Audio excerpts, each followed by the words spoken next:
I would like to welcome you in this new chapter where we're going to be looking at how to set up a development environment for Mac operating systems.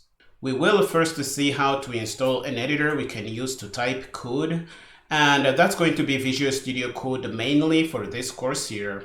And after we have an editor running, we will see how to set up a bunch of compilers we can use to transform the code we type into a binary form that can run directly on your computer.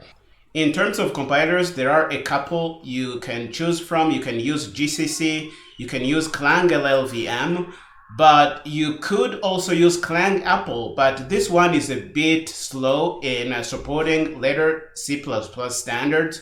So we want to be using this in the course, and I recommend staying away from it if you are watching the course from a Mac.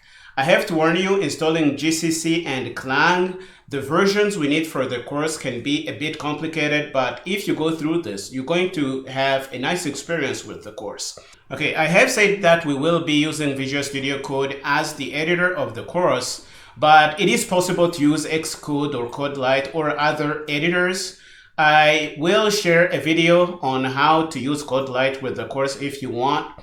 But I strongly recommend investing in getting Visual Studio Code to work for you, because that's going to allow you to have the same environment I am using in the course, and that's going to avoid any confusions that might come from using different tools. So that's a choice you have to make here. I recommend using Visual Studio Code.